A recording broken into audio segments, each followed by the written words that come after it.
aí, tudo bem com você? Eu espero que esteja, mas se não estiver, vai ficar. Porque maior é aquele que guerreia ao nosso favor. Posso ouvir um amém aí? Oh, glória a Deus. Eu tô aqui, né, no quintal. Peguei um lugar diferenciado hoje para falar. E você aí, né, que de repente está numa situação difícil, né?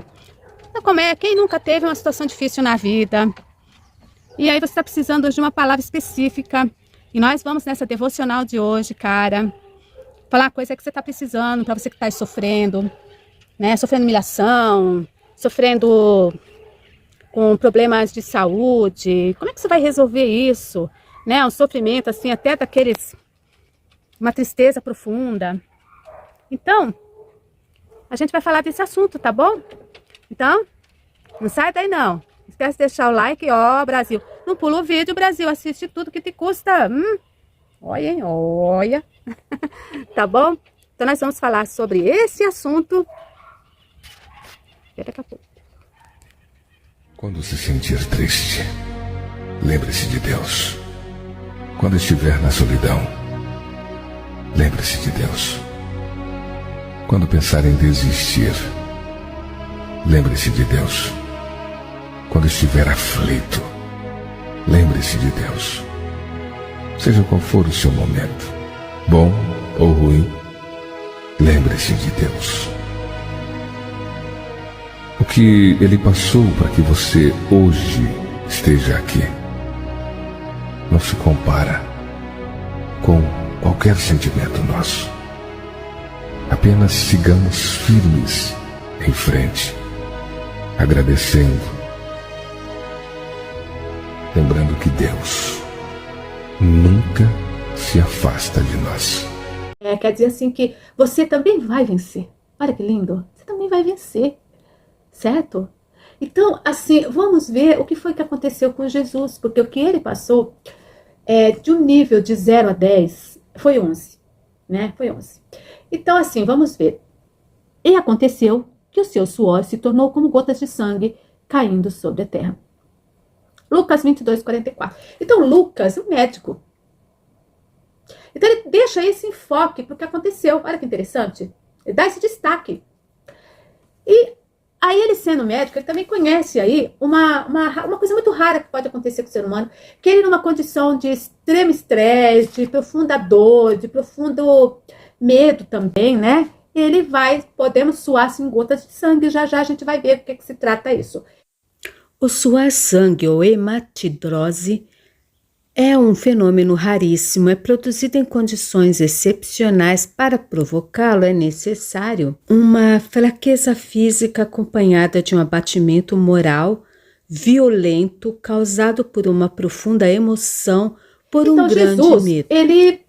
Ele sabia, né? Certamente Jesus sabia de antemão tudo que ele ia passar, tudo aquilo que ele ia passar, né? Mas ao mesmo tempo sabia que a sua obra de redenção, de salvação da humanidade estava prestes a acontecer, né? Então na mente dele essa ideia já estava muito bem firmada. Problema algum. Eu vou ter mesmo que fazer. Jesus que vai passar por duas situações muito inusitadas. Primeiro que ele sabia que se ele fosse para Jerusalém, Jerusalém era conhecida como a terra que mata os profetas de Deus. Então ele sabia que ele não iria sair com vida dali, tinha certeza absoluta que não ia sair com vida dali. Então ele entra na cidade com grande honra, né? Hosana, filho de Davi, Hosana nas alturas, e era folha, e era coisa jogada no chão, e o jumentinho passando em cima, e Jesus lá sendo. Então, entre isso que aconteceu, né, toda essa exaltação, a humilhação, a prisão, né, e a crucificação, foram dois extremos muito grandes que Jesus viveu. E na vida da gente, a gente também pode viver alguns extremos. Talvez não nessa magnitude, mas vive também. Uma hora você tá lá e todo mundo te ama, todo mundo tal, e de repente, sabe, não é mais aquilo, e você passa a ser caluniado, você passa a ser perseguido, e você passa as pessoas... Você entende? Do céu ao inferno em 2 palitos. E foi mais ou menos isso que aconteceu aqui, né? Então, assim, é um intervalo entre a popularidade e a sua condenação e morte. Intervalo. Você imagina, a cabeça normal, natural da gente já teria, né? Meu Deus, você imagina Jesus Cristo. Então chegou o momento que Jesus, o que ele faz? Ele vai e se retira. ele nos ensina o quê? Que é importante que para a gente fazer uma oração, para a gente estar com Deus, a gente se retire. Às vezes você mora aí, né, com outras pessoas, então não tem um lugar específico, o famoso quartinho de guerra, né, para você ir lá e orar, mas não se sinta assim tão mal, porque a esposa do John Wesley, né, tava lendo aí esses dias, é muito legal, eu tô lendo esse Sermão no Monte, então aí ela chega, ela tinha muitas crianças, então como as crianças já viam a mãe desde pequena, né, elas já viam a mãe orando, elas sabiam que aquele momento não era um momento de tacar fogo na casa, sabe essas coisas de criança, bater panela, fazer bagunça, não era, então eles ficavam quietinhos no cantinho deles enquanto a mãe ia orar. E aí chegou numa certa ocasião que ela não tinha como deixar as crianças ali sozinha, mas ela também queria ter um momento dela com Deus. Aí o que ela vai fazer? Ela pega o avental, coloca na cabeça lá, sabe? Eu não escutei nada aqui não. Eu tenho aqui avental, olha aqui. Tô lá eu com um monte de criança, não tenho pra onde fugir. O que ela fez? Ela fez isso aqui, ó. Eu reparo do avental. Pegou o avental e fez isso aqui, ó. Aí eu vou ter meu momento com Deus, quero nem saber. E ela fez isso, gente. E aí ela ficou orando lá, porque ela queria aquele momento a sós. Ela deu o jeito dela lá de ter um momento a sós com Deus. Eu achei isso muito curioso, né? Bem interessante. Então, assim, foi apenas no decorrer desta noite que sua hora estava próxima. E Jesus enfrenta outras tentações, né? Como uma espécie de treino, né? Peraí, eu vou te mandar, você tá na condição humana, tal, mas antes, vamos fazer aqui uns testes com você? E foi o que Deus fez com a tentação no deserto, a tentação de Cristo, né? E ele se saiu muito bem, obrigado. Por quê? Porque ele era Deus, né? Conhecia muito bem a palavra. Então, por mais que o diabo lá quisesse distorcer e confundir Jesus, porque o plano de Satanás era exatamente atrapalhar que Jesus subisse no madeiro e nos salvasse. O diabo não queria de jeito isso, não. De jeito nenhum. De jeito maneira, entendeu? Ele queria liquidar Jesus logo de cara. Então, tudo te darei se prostrado me adorares, né? Então, sobe aqui no pináculo, olha lá o mundo, eu tô te dando. E Jesus conhecia muito bem as escrituras, coisa que muitos de nós precisamos conhecer as escrituras para não cair nessas tentações de Satanás. Tudo te darei se prostrado me adorares, eu te dou cargo, se for mulher, né? Meu filho, o negócio é tenso, viu? O negócio é tenso. E aí, Jesus, ele não cede à tentação. Então, quando ele vai se retirar no jardim do Getsêmani, ele não está ali para se esconder. Ele poderia se esconder em qualquer lugar, sair até fora de Jerusalém e se esconder, né? Não seria pego. Mas ele vai para um lugar de costume, porque ele sabia que estava para acontecer, então não podia estar se escondendo. Aí ele fala para os discípulos, vocês ficam aí orando, enquanto eu vou me retirar um pouco mais para frente para falar com meu pai. Mas foi uma questão assim, de umas 60 passadas, 60 metros, uma coisinha assim, não foi muito longe, não. E aí, Jesus, ele começa a orar. Ele começa a orar e aquela angústia. Você já imaginou, gente, você ter toda a ansiedade de todos os seres humanos? Você passar por aflições assim, no nível muito elevado, nível hardcore aí, que a gente não conseguiria. Por isso nós não fomos chamados para isso. Não fomos chamados, porque tinha que ser alguém puro, imaculado, alguém que já esteve no céu, alguém que conhece o Pai para realizar tal coisa. Alguém que estivesse disposto a se humilhar, porque você nascer, né, como ser humano, sendo que você já é Deus, você se despojar de si mesmo, para mim como mero ser humano, e ele estava tendo sentimentos humanos, porque não tem, tem gente que fala, mas não, ele não era Deus, imagina, só estalar um dedo, vinha 10 anjos, tirava ele dessa. Há algumas religiões que dizem que não era Jesus que foi pregado no madeiro, aí que Deus colocou, foi um sósia, e livrou Jesus. Aí você se pergunta para essas pessoas, assim, religiosas, quando você tá com a cabeça de pensar uma coisa dessa, meu querido, por quê? Porque que vantagem teria, então, o nascimento de Jesus Cristo? Outra coisa muito, assim, intrigante, tá? Agora, Deus é Deus de confusão, Deus de arrependimento, Deus não sabia bem o que ele queria, Deus mudou de ideia, mas não, Deus fala, eu não sou homem, né, para que minta. Então, Jesus tá ali orando, vertendo sangue, e é uma condição muito rara, a túnica dele sujou de sangue por conta disso. Aí, quando ele vai ver os discípulos, tá todo mundo no quinto sono, roncando. Ele vai despertar os discípulos. Então, somente Jesus é capaz de despertar uma pessoa que está nesse sono profundo. É o sono porque eles são bando de preguiçosos? Não, é um sono muito carregado de quê? De angústia. Acho que todo mundo já se sentiu assim alguma vez, que você está num momento tão estressante da sua vida, que você precisa o quê? Você precisa dormir, dar um tempo para sua cabeça. O corpo em si sente uma fraqueza muito grande. Então, acaba dormindo, a pessoa acaba dormindo com uma espécie de compensação, né, que o cérebro faz. E aí eles estavam dormindo e o mestre chega e vai lá e acorda todo mundo. Não só para dizer para eles, olha, mas vocês têm que orar, né, porque vocês vão sofrer muita tentação, para vocês terem uma armadura, um escudo de fé para esse momento que vier, vocês não recuarem, saírem correndo, com medo, que acabou acontecendo. Coisa, era novidade para Jesus, que eram os discípulos? Você acha que Jesus foi pego de surpresa? Como assim? Eu tô querendo que ore, ninguém ora por mim, né? Ele falou, não tem surpresa para Deus, tá? Não tem surpresa. Ele sabia perfeitamente a natureza de cada um dos discípulos, a natureza de Pedro, a natureza, né, de cada um deles. Ele sabia perfeitamente, né? Até a natureza de Judas. Ele sabia com quem ele estava lidando. Então foram 3 anos de treinamento intenso e ainda os caras não estavam preparados. Né? Não estavam preparados, não. E aí, o livro, João Calvino, ele fala uma coisa bem interessante aqui acerca disso, né? Que os discípulos, eles tiveram a displicência. O que é uma pessoa displicente, né? Que os apóstolos estavam sendo displicentes.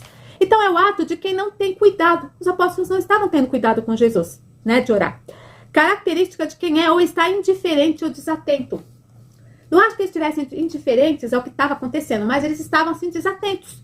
Eles estavam lá no mundo de Nárnia e a coisa ia acontecer. Eles estavam assim, apáticos, omissos, com desinteresse. Palavras semelhantes, Brasil. O que é? Desleixo, abandono, cochilo, descaso, né? Desatenção, desaplicação pessoal, desmazelo, distração, preguiça. Nossa, quanta coisa. Relaxo, desprezo, frieza, insensibilidade, omissão, inadvertência, melancolia e desgosto. Tudo isso colocado aqui para que os apóstolos estavam sentindo. Era uma mistura de tudo e mais um pouco do que ia acontecer na vida de Jesus. E essa intenção de Jesus também era de fazer com que os apóstolos no futuro lembrassem desse momento e se sentissem envergonhados. Você vê, Pedro se sentiu envergonhado. Sim, Jesus estava numa agonia profunda, gente, a ponto de suar sangue. Estava numa luta entre a vida e a morte. Ele estava vivendo experiências fora do normal que a gente jamais poderia imaginar, né? E aí, a oração dele estava muito profunda e era uma oração diferenciada, uma oração de busca, de entrega. Ele está ensinando a gente a orar dessa maneira, meus irmãos. Coloca a cara no pó, sabe? Se despoja de si mesmo. Porque quando a gente está sozinho orando, é uma coisa. Quando você está lá na igreja orando, você gosta de dar uma enfeitada. Vamos ser honestos. A gente dá uma enfeitadinha aí. Oh, Senhor, Deus que imposta a voz e tal. E não é a mesma coisa de você estar orando, né? Ele fala, ó, fecha a porta do teu quarto e ora, certo? Então, porque ali você pode conversar com Deus, você expõe tudo, você expõe seu medo, e porque Deus, ele convida a gente a fazer o quê? Vinde a mim todos que estão cansados e sobrecarregados. Você está sobrecarregado de problema. Tudo bem que esse sobrecarregado aqui está falando o quê? Dos sacerdotes, né? Que ficavam sobrecarregando o povo com muita coisa, né? E aí, mas também aqui, se a gente for levar para os nossos dias, embora seja um pouco diferenciado, você também vai ter o quê? Um momento que você está sobrecarregado. Você está sobrecarregado, você perdeu o emprego, a geladeira está vazia, as crianças estão doentes, você não sabe mais o que fazer, você está lá com os filhos, né, nas drogas, o marido, né, que abandonou, foi morar lá com outra mulher, deixou a família, e você não sabe o que fazer. Nós, às vezes, estamos passando por situações muito desgastantes na vida da gente, que a gente você já tentou de tudo, você já fez de tudo, né, tudo aquilo que te ensinaram você foi lá e fez, mas nada deu certo. Então é nessa hora que a gente tem que entregar nossa vida para Deus, é nessa hora que você tem que ter aquele seu momento onde você vai falar coisas que você não falaria dentro da igreja, mas você vai falar ali para Deus, entende isso? É o seu momento com Deus, é aquele momento que você vai ter, né, a sua intimidade com Deus. Intimidade diz o quê? Que é uma coisa só a dois. Não tem intimidade com 3, 4, 5, 10 pessoas, porque já não é mais intimidade, é uma multidão de pessoas. Então é você e Deus, então ele entende você. Então há muitas pessoas que falam, mas ele tinha o poder de se safar dessa. Tinha o poder de se safar se ele quisesse. Mas ele não, qual era o propósito do nascimento dele? O propósito do nascimento dele vai ser o quê? Cumprir, né? Então ele sabia perfeitamente que não tinha outra maneira de redimir o homem, que ele nasceu para isso, ele era o cordeiro sem mancha, o cordeiro perfeito. Nós não poderíamos estar no lugar de Jesus, embora o pecado fosse nosso. Era nós que era para estar ali carregando cruz de 80 quilos, era nós que era para estar sendo chilete nas costas, cuspido, era nós que era para estar lá no madeiro, né? Éramos nós, mas ele fez isso por nós não teríamos condição de fazer isso nunca. Né? Como que ia fazer? Todo manchado de pecado não ia dar certo, não. E ele se fez pecado por nós. Então toda aquela carga, sabe? Daquela pessoa que todos os pecados de adultério, assassinato, sabe? De tanta coisa recaiu sobre ele. E era da humanidade inteira, não é só o pecado. Porque aí você está lidando com o seu problema. Com o problema da sua família. Você não está lidando com o problema da humanidade. Ele estava ali lidando com o problema da humanidade. E ele sentiu medo. Ele sentiu muito medo. Então, quando ele começou a suar sangue, aquilo era medo misturado com ansiedade, misturado com tristeza profunda, que é nada mais, nada menos que uma depressão profunda que ele estava passando ali, certo? E também aquela responsabilidade, né, aquela coisa de estar carregando o pecado da humanidade, sabendo que eu acho que o mais apavorou ele, talvez não seja a questão da vida e da morte, você entende? Embora a dissolução do corpo com a alma seja uma coisa brutal até, a preocupação maior de Jesus era o quê? Ele não ia ter mais comunhão com Deus ali, né? A partir do momento que ele se fez maldito, Deus iria virar as costas. Por quê? Porque Deus não habita com o pecado de jeito nenhum. Ele é puro demais, ele é santo demais. Né? E aí Deus vira as costas, mas Deus não deixa ele desamparado, sabe por quê? Como a pressão era muito grande, muito forte, ele vai e manda um anjo, né? E aí Jesus acaba tipificando mais ou menos o que aconteceu com o Jacó e o anjo, né? E aí nós estamos no meio dessa luta toda. Ele não está lutando com o anjo, mas ele está lutando com algo muito maior, né? Com algo muito mais específico, e ele sente medo. Então, Senhor, se puder, passa de mim esse cálice. Esse se puder, tá? Não é que Jesus está entregando os pontos, Jesus não quer mais, Jesus se arrependeu, né? Jesus vai sair de fininho, nada disso não. É uma oração. Se puder. Mas ele sabia perfeitamente que desde lá de cima, onde ele estava junto com o pai, que essa já era uma solução, era uma coisa irrevogável. Porque Deus, a palavra de Deus não volta atrás, não. Ele fala, eu não sou homem para que me entenda, nem filho do homem para que me arrependa, né? Então ele fala, tudo passa menos a minha palavra. Então Deus não volta para trás assim, não. Certo? Não, nesse caso, jamais. Como é que o homem ia ter a redenção? Como é que nós iríamos ser salvos? Né? A humanidade toda dependia desse sacrifício. E presta atenção no que você anda acreditando, né? Como assim? Tem gente que, já chegou gente aqui nos comentários falar que, olha, Jesus virou budista e ele foi lá e teve um encontro com Siddhartha Gautama e tava lá, entendeu? Todo mundo achando que ele tinha morrido, todo mundo sofrendo, e ele lá de Buenas na Índia, né? Tomando um chai, né? E falando, tchai, é muito pra cabeça também, né? Pelo amor de Deus, que uma falta de Bíblia é uma tristeza na vida do cidadão, né? Você já escutou umas coisas assim, se não escutou, é puxado, Brasil.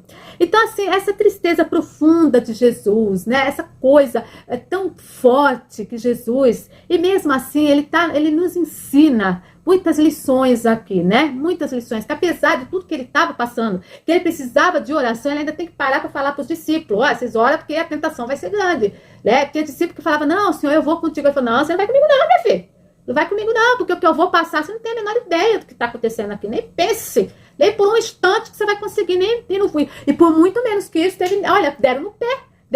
Pedro negou Jesus, eles ficaram tão apavorados que eles se esconderam. Sabe, eles ficaram sem saber o que fazer, eles não é medo. Por quê? Porque a vida deles também corria perigo. As pessoas, não, peraí, mas eu te conheço. Eu já te vi andando com o Nazareno, que tem pinta de pessoa que anda com o Nazareno, que é dessa turma do Nazareno aí. Aí, minha filha, aquele negócio, pega! E olha, não te conheço, nunca te vi. Quem é Jesus? Aí Pedro se fazendo de maluco lá pra sair fora.